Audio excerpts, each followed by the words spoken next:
이스라엘의 왕 다윗은 이스라엘뿐만이 아니라 이 인류 세계 역사상 가장 화려하고 파란만장하고 또 위대한 삶을 살았다고 할 만한 사람이었습니다.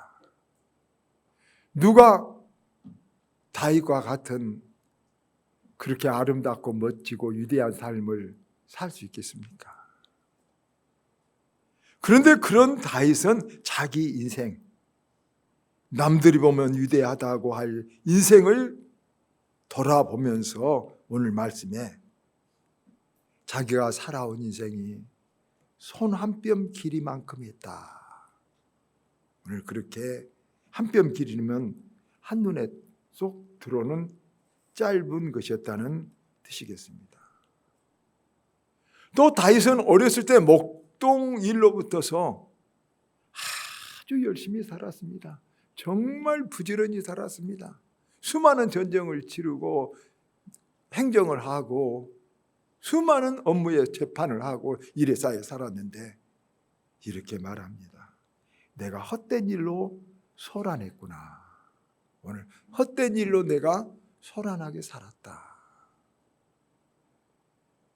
또 그는 재물을 많이 쌓습니다. 아주 그 왕들 중에서도 어마어마한 재물을 쌓는데 또 이렇게 말합니다. 그것을 누가 거둘 줄도 모르고 내가 헛된 일에 분망했다 하면서 인생의 마지막에 탄식하고 있는 것을 우리는 봅니다. 그런데 거기로만 끝난다면 참 안타까울 건데 마지막에 다윗은 나의 소망은 이제 하나님께 있습니다. 오늘 말씀에 이렇게 고백합니다. 다윗뿐입니까? 여러분 아마 부귀영화를 누리고 지혜가 제일 많은 사람, 학식이 제일 많은 사람을 우리가 이 세상에 사람은 흔히 솔로몬 왕이라고 말하죠. 솔로몬. 그 솔로몬도 인생의 항원에 전도서 1, 2장 보면 헛되고 헛되니 헛되도다. 해 아래서 행한 모든 것이 다 헛되었도다.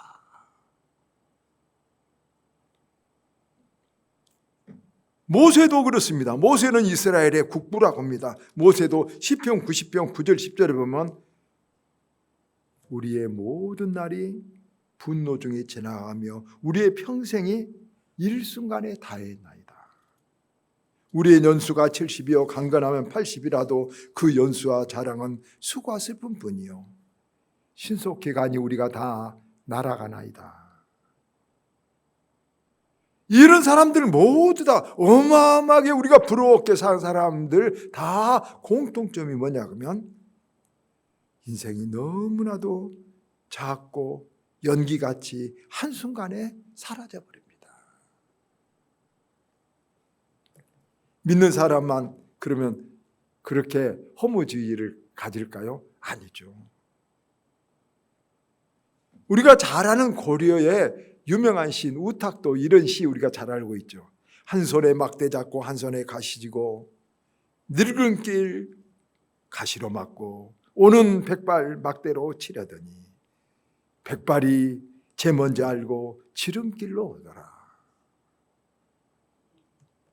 여러분 얼마나 그냥 지름길로 인생이 늙음이 우리에게 찾아와서 우리를 기다리고 있다. 영국의 노벨상을 받은 현대 문학가죠. 버나드 쇼는 죽기 전에 자기 묘비명에다가 실제로 이렇게 써져 있습니다. 우물쭈물하다 내 이럴 줄 알았다. 그 말을 버나드 쇼는 써주라겠습니다. 그래서 실제로 쓰였습니다. 저는 버나드 쇼 그 말을 듣고 내 묘비명에다가 그렇게 안 쓰고 우리 집 지금 문 앞에다 이렇게 써놓고 있습니다. 우물쭈물하다 내 이럴 줄 알았다. 지금 그렇게 썼는데 버나드 쇼 그 뜻이 무엇입니까? 이렇게 살아서는 안 된대. 조금 뭐가 달라야 되는데, 이걸 해야 되는데, 이렇게 우물쭈물하다가 죽음 앞에 와버립니다. 머피 마들린이라는 여자 시인인데 버나드 셔하고 늘 편지도 주고받고 서로 사귀었다는 머피 마들린이 그 말의 뜻을 이렇게 해석했다고 합니다. 버나드 셔는 자기를 어렸을 때 젖먹여준 유모가 있었고, 그 유모가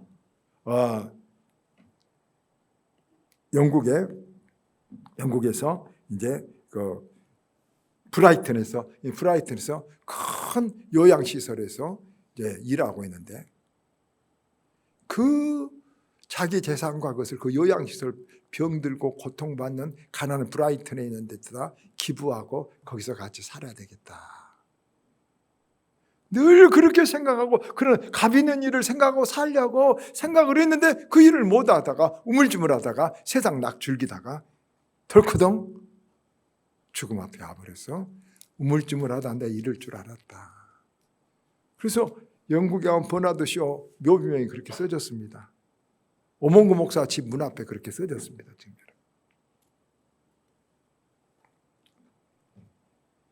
그래서 오늘 우리 인생에서 우리가 꼭 알고 물어야 될 오늘 본문에 하면 세 가지 우리가 질문과 답을 가져야 된다고 생각합니다. 여러분 나름대로 나는 어떤 답을 갖고 있는가. 첫째, 우리가 언제 죽을지를 물으라고 합니다.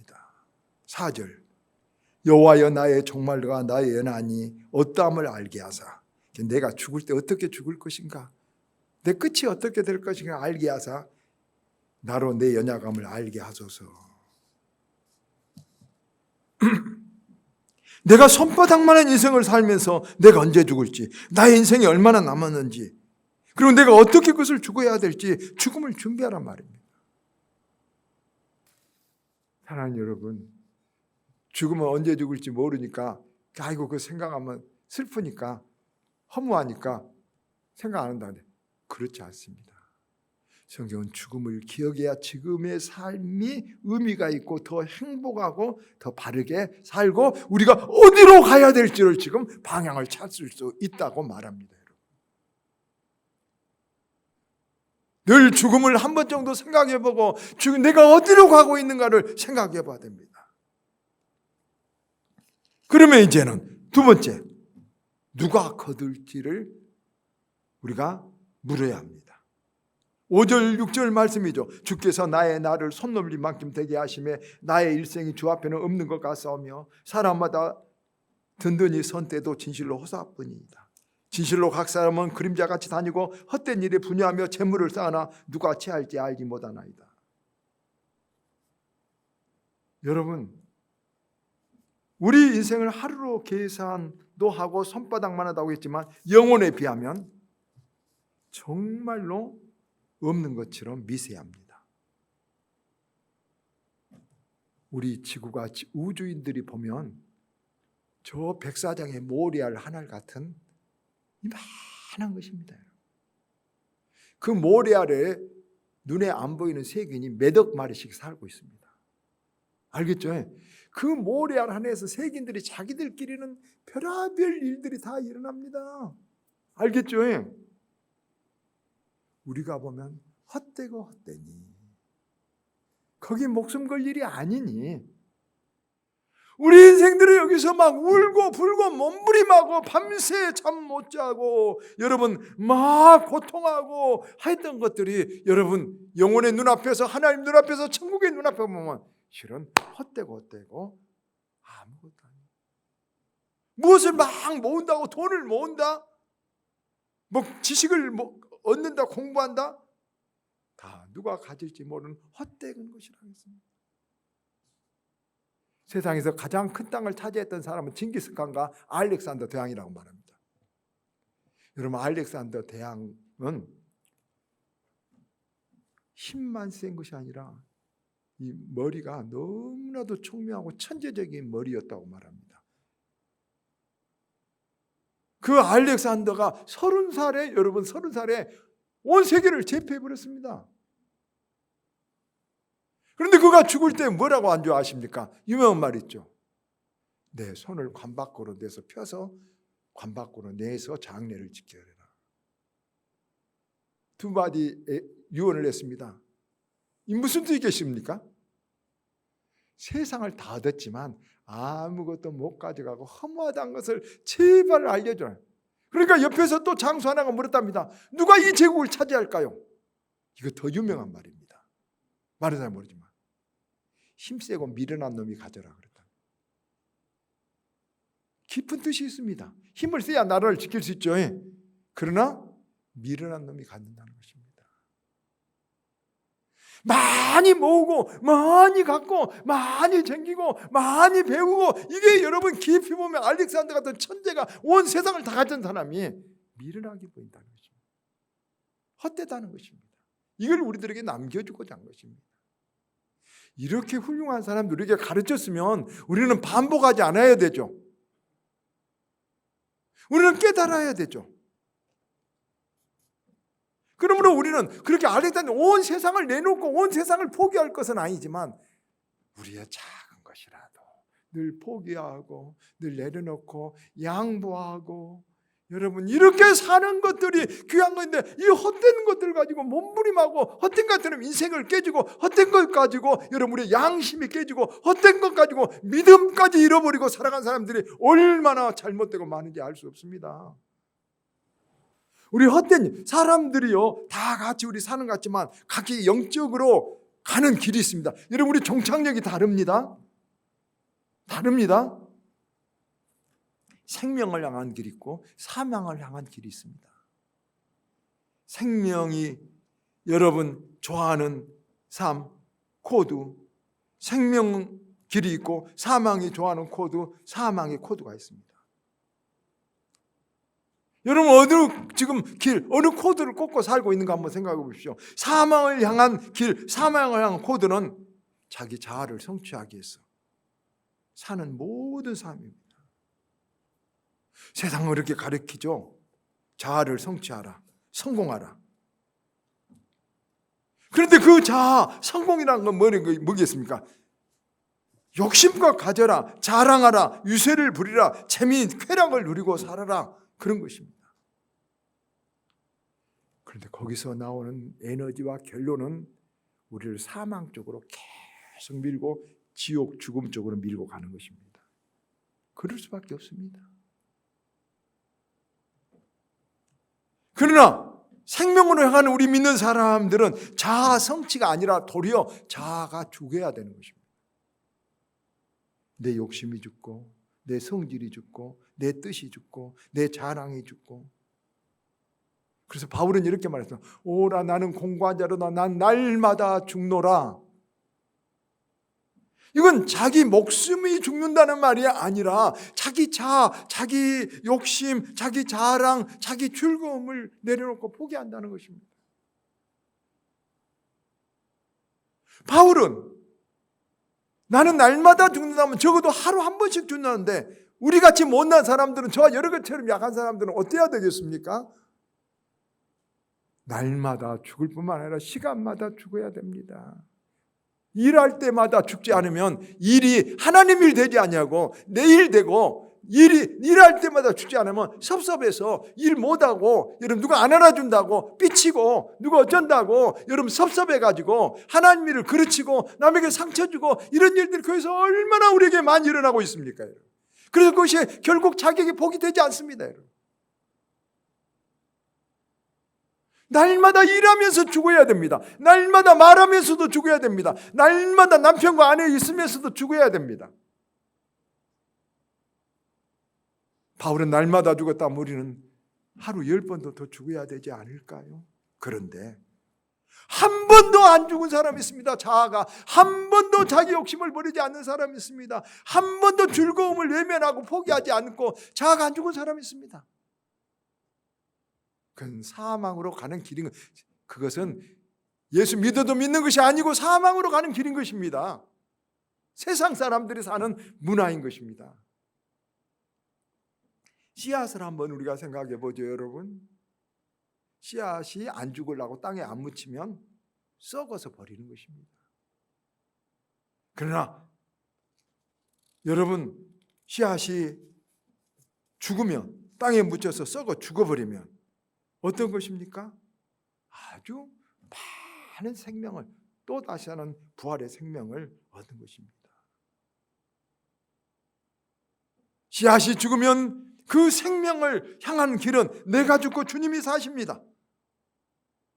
그 사람은 어떤 거냐면, 우리가 현실적으로 말하면 욕심이나 자랑이 동기가 되지 않고, 진리가 동기가 되고, 주님 사랑해서 일하고, 주님 때문에 은혜를 갚기 위해서 내가 헌신하고 감사하면서 살아가는 그런 삶입니다. 사람을 여기 존경을 받으려고 아니라 사람을 섬기는 삶입니다. 그것이 생명을 향한 삶입니다. 그렇게 살기를 결심하셔야 됩니다. 세상과 다른 가치관, 세계관을 가지고 사셔야 됩니다. 이것이 생명을 향한 삶입니다, 여러분. 정말 중요한 삶의 방향인 것입니다. 똑같이 이 일을 해도 내가 내 자랑을 위해 산 일과 하나님 영광에서 나는 버림받아도, 나는 모욕을 당해도, 나는 부끄러움을 당해도 좋다고 생각하는 삶이 하나님을 향한 삶이고, 그것이 생명의 삶이고, 그 일에 하나님은 복을 주신다는 것입니다. 바울은 고린도전서 4장 여러분 7절에서 말했어요. 질그릇 같은 내 안에 예수 그리스도가 들었다, 보화가 들었다 그랬어요. 질그릇은 흔한 깨지기 쉬운 그릇이에요. 거기에 뭐가 들었어요? 예수가 들었어요. 저와 여러분 질그릇 같이 싸구려 흔한 그릇이에요. 그러나 우리가 뭐가 들었어요? 예수가 들었어요. 예수같이 말해요. 예수처럼 행동해요. 예수가 들었어요. 그러면 우리 운명도 디흥박 8자라는 말처럼, 여러분 우리가 질그릇이지만 그 안에 든 그 그릇 때문에, 예수 때문에 우리의 값이 엄청 높아진 거예요. 여러분 예수가 들었습니까? 주님, 나는 주님을 믿습니다. 주님 내 안에 드시옵소서, 이렇게 하시길 바랍니다. 주님이 우리 안에 들어오신 줄 믿습니다. 주님이 우리 안에 들어오십니다. 그것이 우리가 대웅박 8자라는 그 여인의 비유가 우리 믿는 사람들에게 우리가 안에 무엇을 담았느냐에 따라서 다른 것입니다. 예수 생명이 우리에게 닿으면 영원히 죽지 않습니다. 그리고 골로새서 2장 5절에 그 안에 모든 보화가 담겨져 있다. 예수 안에 모든 보화가 담겨져 있습니다. 예수 믿으면 여러분 마음이 진실로 예수님 의지하면 평안이 옵니다. 예수 믿으면 죽음이 두렵지 않습니다. 예수 믿으면 어떤 것들이 감당할 정렬이 솟아납니다. 예수 믿으면 어떤 누구도 살아갈 수 있는 큰 마음이 되는 것입니다. 예수가 여러분 안에 들어있기를 바랍니다. 제가 원로 목사님들 우리 교회에서 몇 번 도와준 적도 있고, 이렇게 여행도 시켜주고, 우리 원로 목사님 한 분이 이런 이야기를 해요. 새벽 기도에 공원을 갔더니, 공원에 가면 운동할 것들이 많이 있잖아요. 한 60대 정도 보이는 여인 한 사람이 나무가 있는데 멈추기를 하더랍니다. 쿵 이렇게. 근데 남편도 쓸데없고, 그리고 쿵 치고, 또 자식도 소용없네 쿵 치고, 또 돈도 나를 버리고 쿵 치고, 건강만 최고라네 쿵 이렇게 치더랍니다. 그래서 이제 목사님을 보고 웃어서 목사님 옆에 가서 나무를 툭 치면서 건강도 간단해 쿵, 그리고 목사님도 쳤답니다. 다 나를 버리고 갑니다, 여러분. 아시겠죠? 그래서 다윗은 그것을 알았기 때문에 나의 소망은 누구에게 있다고요? 주께 있나이다. 다윗은 시편 27편 10절에도 내 부모는 나를 버려도 여호와는 나를 버리지 아니하신다. 여러분 잊지 마시길 바랍니다. 하나님은 여러분 버리지 않는다는 것을 우리가 아시길 바랍니다. 약속해 주셨습니다. 예수님 거짓하지 아니하십니다. 1.1도 떨어지지 않은 말씀으로 나를 믿는 자는, 나를 따르는 자는 절대로 버리지 않고 세상 끝날까지 너희와 함께 하시다. 우리가 요단강 건너갈 때 누가 우리의 손을 잡아주겠습니까? 주님만 우리의 손을 버리지 않고 잡아주실 줄 믿으시길 바랍니다. 나는 주님을 잃어버려도 주님은 우리를 잃지 않거든요. 말씀 맺으면서 이 이야기 하나 하겠습니다. 닥터 지바고라는 좋은 영화 보셨습니까? 그 영화 보면 끝장면에 지바고는 죽었을 때 지바고 형 안드레비치가 조카 토냐 코바노바를 공장에서 찾아가지고 이제 자기 조카인 줄 알고 데리고 가면서 물어봅니다. 너 어쩌다 아버지하고 헤어졌냐? 아버지가 내 손을 잡고 거리에 막 어렸을 때 폭탄이 막 떨어진대. 아버지가 가다가 우리 앞에 폭탄이 쾅 떨어지니까 아버지가 내 손을 놓고 팍 뛰어가서 그 뒤로 아버지를 못 찾았습니다. 그러니까 지바고의 형 안드레비치가 말합니다. 너 토냐냐? 그게 네 아버지일까? 아버지였다면 폭탄이 네 앞에서 떨어졌다고 너를 놔버리고 뛰어가 버릴까? 이렇게 이 토냐가 글쎄요 이렇게 하니까 어렸을 때 보니까 아니야. 그런 내 아버지가 아니라 네 어머니 정부인 부자 코마로프스키였다. 진짜 네 아버지는 닥터 지바고야. 지바고야. 그런데 네 아버지, 너 손을 폭탄이 떨어질 때 네 손을 놔본 건 네 아버지가 아니야. 네 엄마 정부야. 그렇습니다. 진짜 아버지면 우리 손을 놔버릴까요? 안 놓죠. 돈은 우리 손을 놓습니다, 여러분. 자식도 우리 손을 놓습니다. 여러분, 모든 것이 우리 손을 다 놓는 것입니다. 그러나 하나님은 약속했습니다. 절대 놓지 않겠다. 세상 끝날까지 너희를 지켜주겠다. 요단강을 우리가 건널 때 우리를 손 잡아주실 분 우리 주님뿐이 없다는 것을, 기브로 박사의 말대로 유리창이 깨지고 무슨 호랑이가 갑자기 왕쾅 우리를 물었을 때, 여러분, 우리 함께 하신 주님은 그 손을 놓지 않고 우리를 호랑이부터 지켜주신 줄 믿습니다.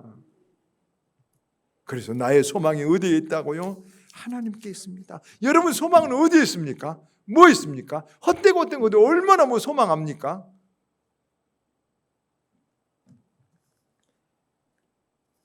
세 가지를 우리가 생각했으면 좋겠습니다.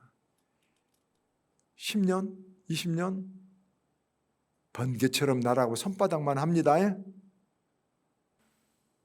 우리 돈 낳고 모아도 자식 모아도 1, 2, 3대 올바르지 못한 것은 다 흩어져 버립니다. 어떤 운명을 만날지 모릅니다. 하나님 앞에 쌓아두고 하나님이 지켜주시고 하나님이 살피신 것만이 온전하다는 것을 알아야 됩니다. 그래서 여러분, 우리의 소망을 어디에 둬야 되는가? 하나님께 둬야 됩니다. 어영부영하다 내 이럴 줄 알았다. 여러분, 어영부영하다 내 이럴 줄 알았다. 저도 오직했으면 어영부영 안 하려고 내 우물쭈물 하다 이럴 줄 알았다. 제 집 앞에다 붙여놨겠습니다. 전번에 한번 보내줬죠. 제가 쓴 거 사진에 우리 메시지에 붙여놓고 저는 어떤 결단을 해야 될까? 지금 몹시 저는 여러분 머리 속에서는 부글부글 끓고 있습니다. 어떻게 내가 아름답게 죽는 길을 걸어가야 될까? 여러분도 그렇게 하시면 됩니다. 하나님 그 사람을 축복해 주십니다. 함께 하십니다. 버리지 않습니다. 천국에서 영원한 복락을 누리게 될 것입니다. 그 길을, 영원에 감춰진 길을, 하나님이 기뻐한 길을 오늘부터 한 걸음씩 한 걸음씩 주와 함께 걸어가는 저와 여러분 되기를 주의 이름으로 축원합니다.